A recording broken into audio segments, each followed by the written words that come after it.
Hi, everybody. My name's Mickey Huff. I'm the new Distinguished Director of the Park Center for Independent Media and Professor of Journalism here at Ithaca College. Just got here from the left coast about a month ago, so I'm brand new, teaching a special topics course in journalism on independent media. And I'll be doing events probably every month this year, culminating in the Izzy Awards, celebrating independent journalism in April. So if you're interested in any of those things, please don't be shy. Please come and see me over in the Park building. Just as we get started here, I very quickly want to thank a few people. Tara Gianfreight is from the Office of Conference and Event Services. I want to thank Tara for helping set up all of our lovely snacks. So please, if you haven't had a chance to get any, please feel free to take some drinks, etc. Also want to thank Brandy Holly in the Park School, who has really helped me kind of come up to speed in a lot of things on campus, navigating a new place in a new job. And so I'm honored to be here. I'm also the director of a media watchdog called Project Censored and president of the nonprofit Media Freedom Foundation.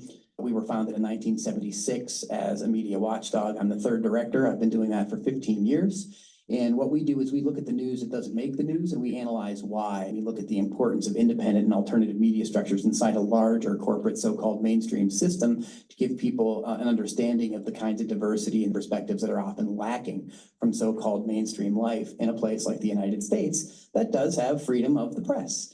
I write a book, edit a book with my colleagues, Andy Lee Roth and others every year called State of the Free Press, where we look at the top underreported stories and analyze those. So to be doing a Banned Books Week event isn't out of my wheelhouse. I've been part of the Banned Books Week Coalition for more than a decade. Also a proud member of the National Coalition Against Censorship. And we've got some amazing guests up here that are joining us from Zoom, including from ALA and Freedom to Read Foundation. We have Joyce McIntosh. We also have here Gianmarco and Tosca from the National Coalition Against Censorship. And last but surely not least, we have Julia Garnett, who is this year's Banned Books Week Youth Honorary Chair. So we have some amazing guests on Zoom, and we likewise have some incredible people here in person. And I'm very humbled and honored to have them here. Kathy Michael is the librarian for communications, among other things, and has curated amazing resources around Banned Books Week and around media censorship issues. And also Professor Jen Spitzer, who teaches and has for almost a decade taught a course on banned books. And so they're going to share their expertise with us. I've asked each of the guests to have a 5 to 7 minute overview focusing on a certain aspect around Banned Books Week that they want to look at. And of course, when we're wrapping up in an hour, when we're done talking, we certainly want to hear from all of you. And since brevity isn't one of my strong suits, I'm going to try to put myself in therapy right now and cut to the chase and get things rolling. Banned Books Week. How do you celebrate Banned Books Week? I guess that's an odd thing. It sounds odd. It almost sounds as odd as Project Censored. What are you censoring the news? No. We're calling attention to things like censorship actually exist in places like the United States, which again, kind of often can rub people the wrong way or doesn't sound quite right to certain folks. And when we talk about it, we have certain kinds of academic definitions. We have certain terms that, are clearly defined.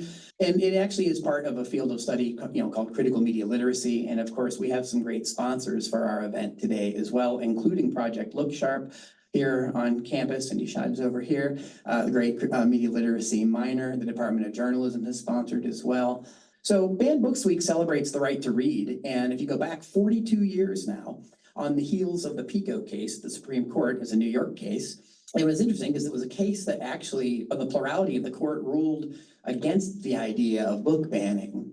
So it was heralded at the time as like, well, this is an interesting step in a direction of halting the banning and challenging of books. But like many court rulings, it leaves a lot of loopholes, and it kind of paved the way for both, on one side, we could say maybe librarians, teachers, avid readers, and others, right? Really kind of both celebrating, but looking to sort of protect people's right to read and access information on one hand. But then on the other hand, there's a sort of an eclectic group of people that there are certain things they might not like or they disagree with, and it doesn't stop there. It actually starts there, and they have this propensity to want to curtail the rights of others to have access to that kind of information. And Banned Books Week celebrates the right to read. It celebrates your right to access information. It particularly celebrates your right as a student, particularly young people, to have access to different perspectives and different reading materials without outside interference of censors or would-be censors. And again, this is, I think it's an important thing to remember. In the past 5 years, and you're going to hear our guests talk all about this, we've actually had alarming upticks in book challenges and book bans. And I know Kathy Michael will talk a little bit about some of the differences between those or what those terms mean. Each year for Project Censored, I write a special dispatch on Banned Books Week at projectcensored.org. This week's national radio show that I do for Project Censored is dedicated to Banned Books Week. I recently spoke with the president of the ALA, Cindy Hull, and others, including Julia. And we talk about what's the state of our rights in terms of reading and access to information. And I have to tell you, it's not great. This year, the ALA the report that just came out Monday for this year said it's a little better than last year, but that's nothing to crow about because last year was one of the worst years on record since they've been tracking it, the Office for Intellectual Freedom at the ALA. And so just going to leave you with just a couple quick thoughts, and then I'm going to turn things over and we can hear from some of our other great guests. In her best-selling novel, Speak, young adult author Laurie Halls Anderson wrote, "Censorship is the child of fear and the father of ignorance." And since the ALA and American Publishers Association of American Publishers helped launch Banned Books Week in 1982 on the heels of the PICO case, that dysfunctional family of censorship has unfortunately grown significantly. And across the United States the past several years has brought a staggering increase in book challenges and bans and other attacks on the right to read and academic freedom. But there are signs of hope, and there are people fighting back against this. Right down to on the front lines, it's students in schools, librarians, teachers in classrooms, and others. And that's something that we're celebrating this week.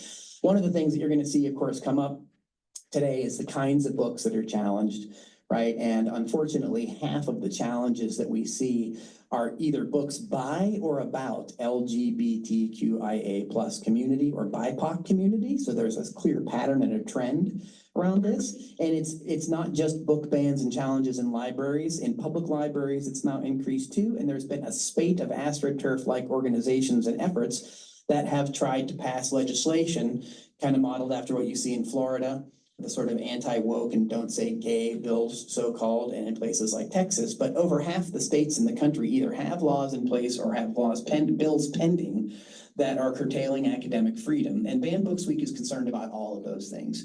And so today we're here to listen to our wonderful expert guests talk about what the state of our rights are, or right to read. They're going to talk about some great things that we can all do to be more engaged. I wanted to thank students and others for coming and recording the event.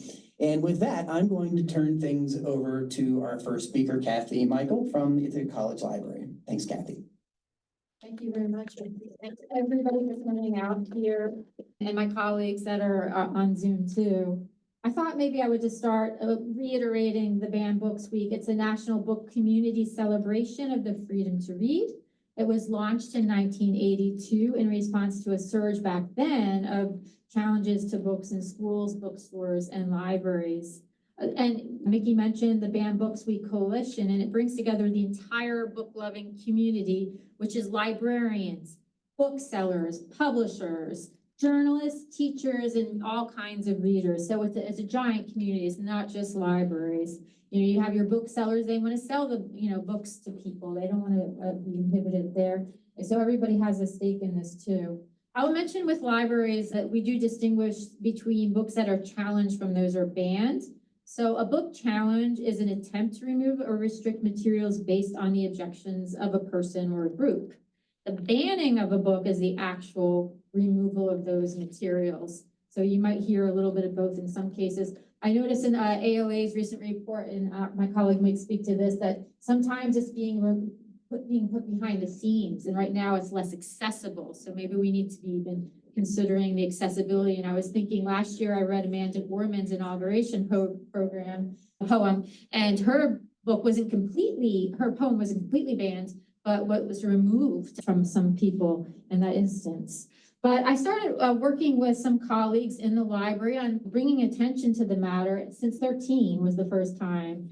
And it's become increasingly important, unfortunately. So I just want to thank Mickey in putting this panel together so we can bring attention to it. And Professor Spitzer, and we visit, my colleague and I sometimes visit her class. We've done things like banned book readouts within her class. And this time we'll just do a little Banned Book Week quiz for her class.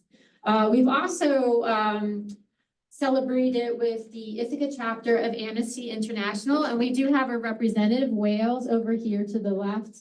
And he works a lot with his colleague, Uta, who can't be here. And I thank them for their efforts. So if you're interested in Amnesty International, what they're doing, please say hello to Wales after the event. They even during the pandemic coordinated a virtual banned book readout, which they then aired on the Pegasus or the local Channel 13 station here. Uta has interviewed us, for her WFRI radio show in addition. And part of their ethic quotes the Universal Declaration of Human Rights. So I thought maybe I would just read the passage, Article 19 from that. Everyone has the right to freedom of opinion and expression. This right includes the freedom to hold opinions without interference and to seek, receive, and impart information and ideas through any media and regardless of frontiers. I encourage everybody to Google Amnesty International and banned books, and you'll come to their website. And when you scroll down it, you will have cases. This year, I think they have 13 cases that you can act on. And they're from a variety of fields. It's not just book authors. It's journalists, bloggers, filmmakers, poets, novelists, photojournalists, publishers, academics, musicians, and librarians. So it's a real host of people who are being persecuted for their opinions. So I'm an academic librarian. Have I experienced book banning is a common question? Not so much in the collegiate sphere. But what I am doing is speaking out for public librarians and school librarians who have more at stake.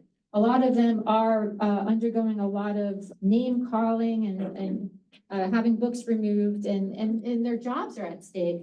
I was looking at that, you might have heard of the Project 2025 document. I know that President Trump, the candidate, has disavowed it, but if you look at it, it goes so far as to say that the producers and distributors of so-called porn should be sent to prison. So there's that fear, and what they call porn is generally anything that deals with human sexuality at large. One case that you might hear her in the news is Amanda Jones. She's a librarian in Louisiana who went through this, and she's telling her story through her new book, That Librarian, The Fight Against Book Banning in America. I think she's going to be the keynote speaker at the New York Library Association this fall.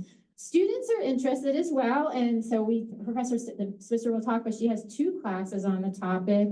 And previous documentary film students put together a short doc called Gray Matter of Children's Book Banning. And it's on my library guide. So if you go to the guide tab of the Ithaca College website and search the word banned, I've actually embedded their documentary. And that features issues with challenged books at the Henrietta Public Library in Rochester, New York.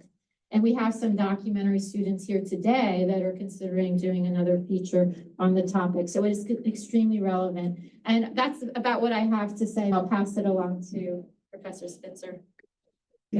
So grateful to be here. I'm so grateful to Mickey for assembling us and to these other speakers who I can't wait to hear. And Kathy has been just like Kathy and also Jenny Richards. My colleague Jenny Richards. Have been just such incredible partners and come into my classroom every year and partnered with me in banned book events. And I'm so grateful to them. And I'm grateful for some of my banned book students and colleagues who are here today. Thank you guys for being here. I just wanted to say, so I started teaching, I think my banned books course maybe 8 or 9 years ago. And when I started teaching it as kind of a hobby course. My expertise is in the first half of the 20th century, Anglo-American literature, specifically modernism. And so I taught books about sort of famous literary trials like Ulysses, Lady Chatterley's Lover, The Well of Loneliness, and The Picture of Dorian Gray, which were prosecuted for their frank treatments of sex or for their references to gay and lesbian characters and relationships. So again, I started teaching about these high-profile literary trials and sort of changing definitions of pornography and obscenity. But I had no idea maybe how relevant my course would become in the sense that there has been this utter explosion in book bans and book challenges over the last 5 years, and how books would become sort of the center of US culture wars as they are, I believe, right now. So to my chagrin, my course, which was once a hobby, now feels startlingly relevant. And of course, other folks, I think, will also talk about some of these galling statistics, but recent efforts to ban books across the country is comparable to nothing we've seen before. So I'm thinking about 2 years ago, 2022, there were roughly 1,600 book challenges in the US. And, we start to think of Florida, we think of Texas, but in fact, 35 different states introduced 137 new bills limiting what schools could say about race, American history, sexual orientation, and gender identity. So that gives you, I think, a little bit of a sense of the scale in which we're seeing this sort of convergence of censorship and book challenges. These book bans are intimately connected to the kinds of conversations and ideas deemed dangerous by conservative organizations, conservative parent groups like Moms for Liberty, legislators and religious organizations. And of course, they tend to be, as Mickey pointed out, books written by LGBTQIA+ authors and authors of color are the books most targeted by book challenges and book bans. So books about being queer and trans and non-binary, or featuring those characters in relationships like All Boys Aren't Blue, Genderqueer, Fun Home, The Perks of Being a Wallflower, books that discuss the experiences of people of color, BIPOC communities that explore racism, discrimination, colorism, police violence, including books like The Bluest Eye, which is a book we're reading right now in my class, The Hate U Give, The Absolutely True Diary of a Part-Time Indian, Kite Runner. All of these books have made the top 10 list over the last decade. And then there are books that dare to discuss women's bodies, sexuality, menstruation, books that I think many of you know, like Are You There, God? It's Me, Margaret, or The Handmaid's Tale, or The Diary of Anne Frank, have all been challenged for daring to sort of feature women's bodies and women's sexuality. So these tend to be the kinds of books that are most targeted for removal.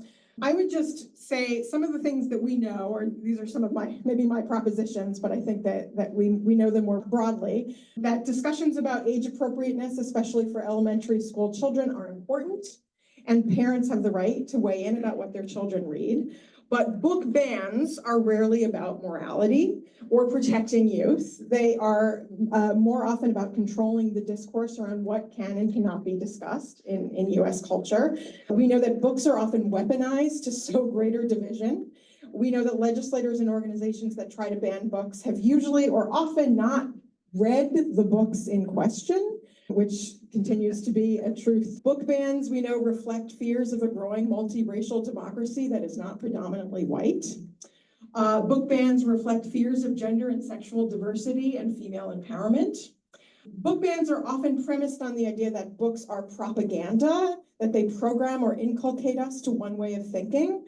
But often, as we know anything about books, books are the opposite. They produced a vast array of responses and takeaways from readers. And finally, I'll say book bans are often counterproductive. So for decades, the books that have been most challenged often garner a bigger readership than other books, drawing attention to the books and authors targeted. Many formerly challenged texts have become literary classics, some literally overnight, ubiquitous on reading lists and syllabi. Toni Morrison, who I always teach in banned books, is arguably the most challenged author in the last 50 years. Every single one of her books has made the top of banned book lists. The Bluest Eye, which we're reading now, is a book about the psychological costs of racism and sexual violence on young Black girls. It has been a bestseller, rocketed to literary celebrity, for example, by the Oprah Book Club as one venue. All of Morrison's novels have made the top of these lists, leading one to believe that her refusal to show America a flattering or simplified image of itself and its history is what makes her book so appealing to censors. Morrison describes unflinchingly, as in The Bluest Eye, the intersectional effects of racism, poverty, and sexual violence on the lives of Black women and girls. On the first day of my class, I always read to my students this book, Tango Makes Three. It is one of the most consistently banned books over the last 10 years. It dares to depict the true story of two penguins in the Central Park Zoo who form a couple, two male penguins, who form a couple and raise a baby penguin named Tango. So I do a read aloud of this book, and students tend to love this story, but they immediately suspect why it's banned. Like, there's no mystery. Although they point out that the book is impossibly wholesome and completely age appropriate, the story dares to normalize a non-heterosexual family structure and to show that such families also exist in nature. It dares to represent queer families to children, which far-right groups liken to a kind of propaganda, as if all readers of Tango Makes Three will become gay penguins themselves. And of course, this reproduces the condescending argument that if children and young adults are permitted to read something, they will automatically become the very thing that they read, right? But obviously, identity formation is much more complex than that. LGBTQIA students and people deserve representation, and the straight cis world needs to know it is not the center of the freaking universe. I tell my students that I also use banned books as a Trojan horse at the beginning of the semester to teach them about some great literature. So books that have been banned are banned because they have meant something to people. Books that are banned because they start conversations, they reflect on difficult and unflattering parts of our history that make us think and feel. One of the most moving things about teaching this banned books course, and teaching books like Alison Bechdel's Fun Home or Carmen Maria Machado's In the Dream House, is when students, after reading the book in class, go on to purchase a copy to give to a family member, like a parent or a sibling, to share something of themselves, to use the book as a bridge or an offering. Like here, this book communicates something about my experience that I have trouble talking to you about. Or I feel like you will see something of me in this book, so I give you this book as a kind of bridge. And what a gift a book is, that it can reflect someone's experience back to them like a mirror, or make them feel less alone in their struggles. Many of my college students talk about wanting to read books about different kinds of relationships, so they know what a healthy relationship looks like. Many of my students talk about the sheer absence of sex education in their high schools and wanting to read books that talk about love and relationships and even abuse. Many students talk about coming from very homogenous backgrounds and communities and wanting books that reflect other cultural experiences. Students deserve to see their own experiences affirmed and represented as much as they need to be exposed to people with different points of view and different ethnic, racial, and religious backgrounds. We are such a diverse nation, and we deserve to read texts that reflect that diversity. I read banned books because language, I believe, is a form of resistance, of poetry, of self-empowerment, and consciousness raising. Banned books help us approach difficult subject matter while destigmatizing the experiences we are told to be silent about. And finally, we know that books and intellectual freedom are both on the ballot this November, so consider it your civic duty to both vote and read banned books. Not necessarily at the same time, but you could. Anyway, thank you so much. Thank you so much, Professor Jennifer Spitzer, and also Kathy Michael. Thanks so much for your really informed comments and so many important points there. We are now going to turn to our friends on Zoom on the monitor here, and we are going to start with Joyce McIntosh, the Assistant Program Director of the Freedom to Read Foundation at the American Library Association. If you want to see the list of this year's top banned books, you can go to ala.org. And of course, these folks that are going to speak with you can also share other places. And certainly before we leave, I'll definitely make sure that there are plenty of other places you can go to get information or ways to contact people if you want to get more involved in the fight against censorship and book bans. And with that, Joyce McIntosh, the screen is yours. All right. Thank you for inviting me to this screen and to this room. Jennifer, thank you for teaching that course.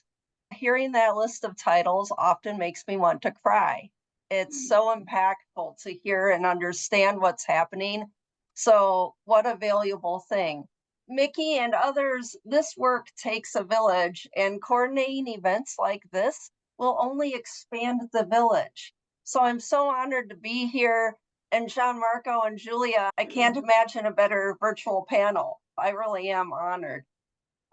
So to be clear, our government sets aside our public libraries for one purpose, and that is for each American citizen to be able to access information from birth until death. And students have that First Amendment protection to access information as well. Their rights are not removed when they walk in the classroom door. And that is something I always want to share with people. The fact that as librarians, we're not summarily saying, oh my God, that cover looks so cool, I'm going to buy it. We are here to protect access. We do it within ethical statements and values. But I'm going to keep my 5 minutes to 5 minutes and focus on challenged books. So the number of titles challenged each year did average around 250 until 2020. And then all of a sudden, that number of titles kept going up and up. 2021, 1,800, 2022, over 2,500. In 2023, over 4,240 titles were challenged. It used to be at ALA, we would just count challenges, right? And that's only what's reported. One title, one challenge. So I want to briefly explain what changes we have experienced at ALA in how challenges take place. And I'm going to call it going from challenges 1.0 to 3.0. 1.0 would be one parent or one patron saying, I don't like Harry Potter, it's witchcraft, you read it, you're going to hell. And you'd have a one-on-one conversation and say, well, we've got to have something for every person. What can I help you find that's right for you and your family? If you're still not happy, here's a process that's written into our policies, which are our law that we must follow. And you can follow this procedure and we'll examine it. Then we started seeing challenges 2.0. That's where Kathy and Jennifer were talking about those organized groups circumventing policies, coming up with lists of 20, 40, 100 titles. That's where we started counting titles, because now you have 5 challenges, but you might have 100 titles. And they were directly targeted because of the content and because of the viewpoint discrimination of the people bringing those challenges. I want all the LGBTQ books out. I want everything related to race out. That's illegal. So that was challenges 2.0. And then now we've gone up again to challenges 3.0. That's where we're seeing censorship legislated. We're seeing our local, county, state, and federal folks saying, we want these books off the table. So whether you are a librarian, an author, a patron, a student, you are affected by this, and especially those groups that are being targeted. All of a sudden, a book may be gone that reflects your history, that reflects your immediate family, that reflects the way you love, that reflects your color in your community. So it's important for us to talk with community members, trustees, and identify advocates who can lift us up. Librarians can't always stick their neck out. You don't want to lose your job. If a principal says remove it and you don't, and you're going to lose your job, that's not worth it. What is important is identifying advocates and community members who can support you. So I encourage everyone sitting in the room, anyone watching online, to do a couple of things today, like right when we all leave. First of all, report censorship. It doesn't have to be burned or removed from the library to report it. It's critical for us to understand what's taking place, where in the country, what titles are being challenged.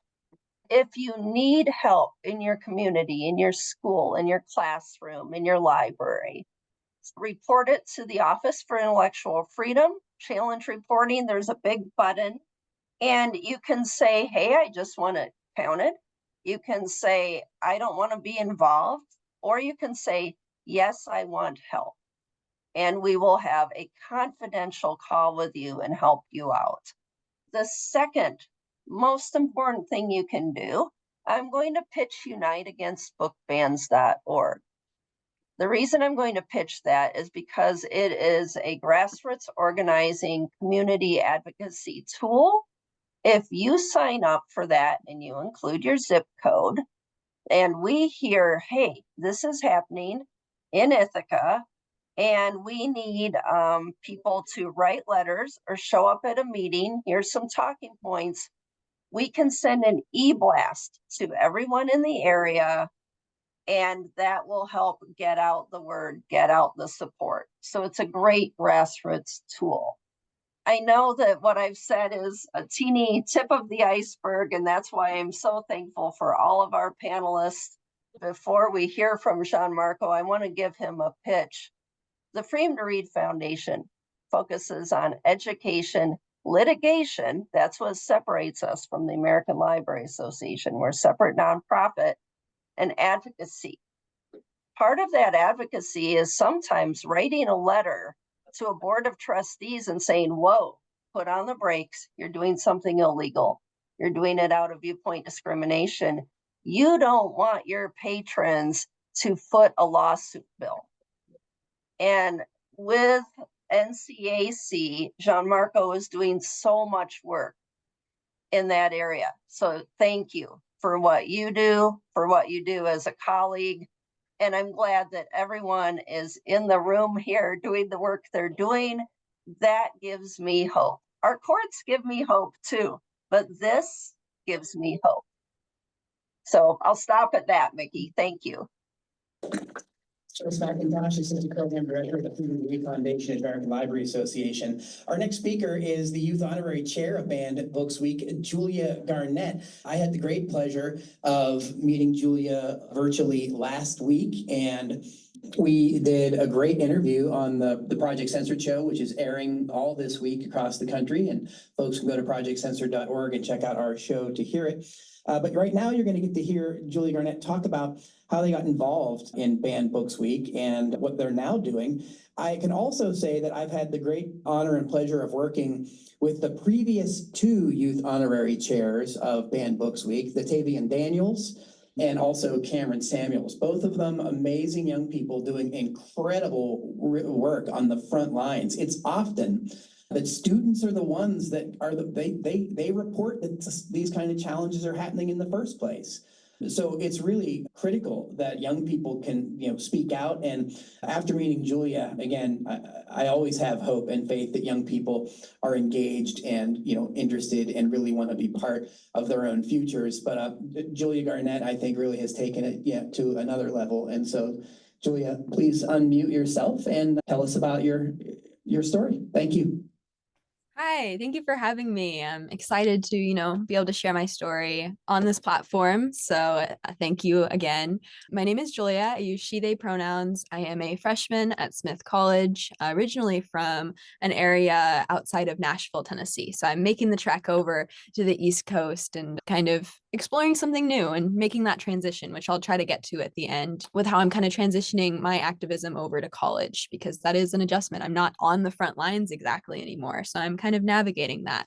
A little bit about me. I am a student activist and organizer. I've been doing this work for the last couple of years. After my school board started trying to remove books from my high school, I really became aware of the issues that were happening in Tennessee and beyond. So I joined the National Coalition Against Censorship Student Advocates for Speech program with Jean-Marco, which is how I know him. Yeah, I made so many great connections. I'm really lucky for that experience. And through them, I've had so many amazing opportunities. I can't even hit all those because they're great. I'm also a White House honoree by Dr. Jill Biden. Thank you. And I have also done some work with the Trevor Project to share my story for their Pride in Action campaign. So that's kind of the highlights. I'm really passionate about sharing my story to encourage others to do the same.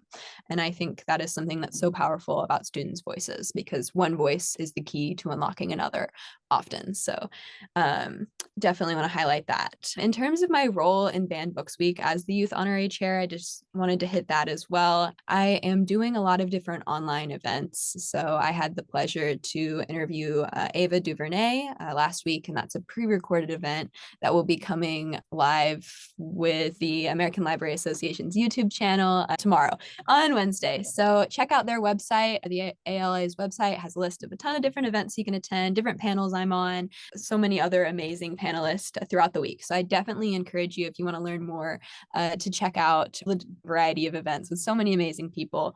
And then I guess I will start by talking about what's happening in Tennessee and a lot of states beyond just my experience, because my experience is not really unique. It's something that's happening all over. And so I'll touch on that and then just kind of broaden it to how I mentioned before, being a college student now, kind of finding my place in activism as a college student. So I started my activism my junior year of high school after my school board was trying to ban the book A Place Inside of Me by Zetta Elliott, a really powerful story about a young Black boy who witnesses a police shooting. And I took to this book, I read it, and I just felt so much empathy and so much passion for protecting the story on an elementary school shelf. And my mom's a teacher. And so that's kind of how I found out what was happening with our school board. I go to this meeting, I have no idea what's going on. And I'm kind of terrified to go speak in front of all of these people. You know, I think sometimes we just see the highlights of activism and it makes it look kind of easy, but it's definitely not. And there are barriers we have to overcome. And that just makes it even more powerful for students to be speaking out. And so I started there with that book. And I continued to show up to school board meetings to defend other books that my school was challenging. For instance, the book Lawn Boy was actually removed by a review committee, which was very frustrating to me and just continued to empower me to continue that work. And so I actually pushed to sit on a review committee for the book The Perks of Being a Wallflower and was ultimately successful. And so I guess a lesson with that would be that when you're initially told no, you don't have to take it as no. You can push back in a polite way to create that dialogue with the people who are in control of the situation so that you can have your voice heard. And it doesn't always work. Trust me, there are books that have been removed and it is frustrating. But just opening those conversations is something that's really impactful as a student, while remaining respectful so that we can get further that dialogue. So I sat on that review committee, defended the book, The Perks of Being a Wallflower. It was kept, which is amazing news. And now I'm this is kind of where the transition comes in. I'm in college right now, soundproof room. It's very different. But I am still doing work to call out censorship in Tennessee and beyond, whether that's through writing. Right now I'm working on having an op-ed published about soft censorship and something I'm calling phantom book banning, where books are being quietly removed. And so the numbers that we're getting, it's very hard to quantify them because there are so many books that are just kind of quietly being pulled off the shelves because librarians are feeling so much pressure from state laws that are being passed. And I think that's been hinted at before I started talking. But so I'm really passionate about sharing that side of censorship as well, and showing that these numbers are hard to kind of understand because of this soft censorship. So writing, doing interviews, anything that you can do to kind of share your voice, get your voice out there is just really beneficial. So as a college student, you know, you might not always be on the front lines, but there are so many avenues where you can share your work and share, you know, what you're passionate about, whether that be censorship or anything else. So thank you for having me. Thanks so much, Julia. Thank you. Thanks for all you're doing and continuing to do. And thanks for joining us today.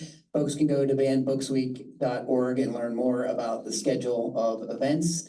And again, you can always go to ala.org. And also, our next speaker, you can go to their website, ncac.org. Our next speaker is Gianmarco Antosca, Youth Free Expression Program Coordinator at the National Coalition Against Censorship. Gianmarco, screen is yours. Hi, thank you so much. Thank you so much, Mickey. Thank you so much to the Park Media Center. It's a real honor to be here and be included among such incredible panelists and friends. I'm a little jealous hearing about some of the classes you guys are taking. That sounds pretty incredible. I'm sad to say I'm not in school anymore, but I'm here really to represent the National Coalition Against Censorship, which is actually celebrating its 50th anniversary this year. And I want to just talk very briefly about some of the work we do and some of the resources we have available for students, for teachers, for anyone who's interested in participating in Banned Book Week or supporting the freedom to read any week of the year. let's see. So a little bit about the National Coalition Against Censorship, and Joyce did a great job to kind of explain how some of these transitions have worked. But a few years ago, the National Coalition Against Censorship largely focused on small book banning through direct advocacy support. So someone would come in and give us a tip or report censorship on our website, and we would reach out to a school board or a library board or talk to a librarian or principal.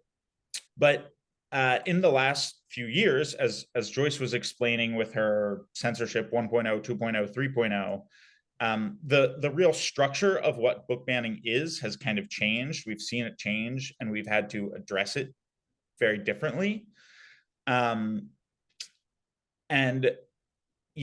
as Julia was mentioning, the soft censorship, the kind of chilling speech that we're seeing, it's a lot harder to address it head on. And as Joyce was saying, it's become so important to identify advocates, people in their communities, to support them. Those are the people that are actually really changing the culture, people that are showing up at school board meetings like Julia was and still is.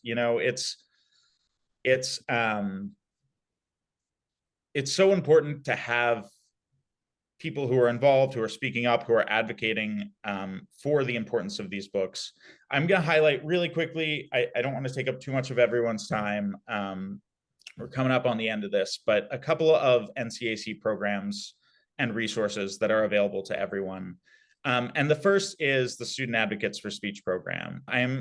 We are so honored that Julia is a part of the Student Advocates for Speech. And actually, last year's Banned Book Week honorary chair, Datavian Daniels, was also a Student Advocates for Speech. And the way it works is every year we select a cohort of really exceptional high schoolers to provide them with advocacy tools, training, opportunities, and basic kind of education in free speech and free expression.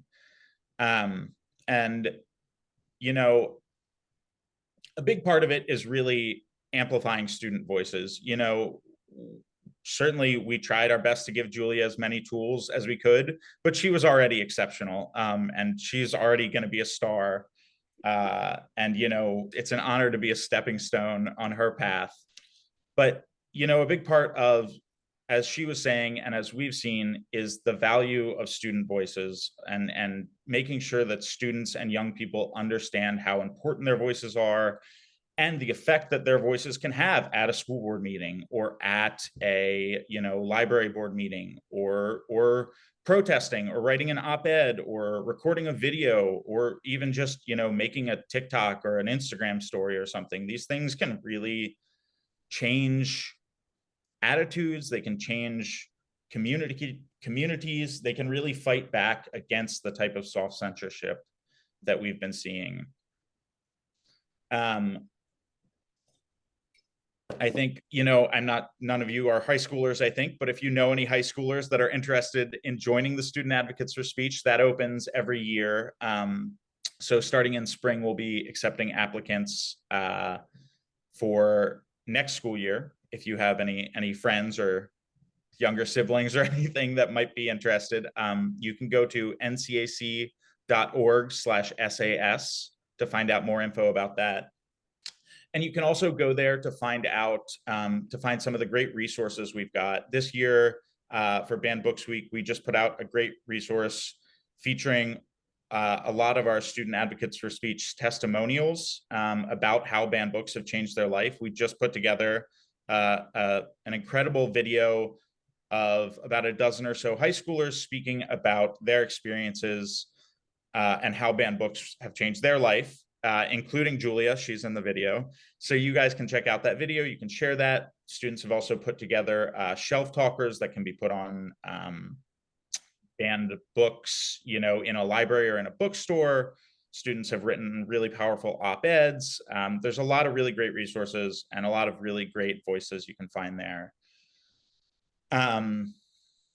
Let's see. I don't want to take up too much more of your time. NCAC also has the Right to Read Network, which is a really incredible group of adult activists. As Joyce was saying, it's so important to bring together those advocates. So that's our tool for connecting advocates from all over the country to get discussions started. to coordinate resources and training. We have workshops that are open to the public if anyone's interested. The first one, or the next one, is October 3rd with We Need Diverse Books. So that's another great opportunity. I'm running low on time. I won't keep talking. I'm sure you guys all have better places to be. It's such an honor to be here. If you're interested in learning more about the Right to Read Network or the Student Advocates for Speech, you can go to ncac.org/YFEP. And so many acronyms. I'm very sorry. But ncac.org/YFEP. And it's, again, such a pleasure and honor to be here. Thank you so much, Gianmarco. Thank you for being here.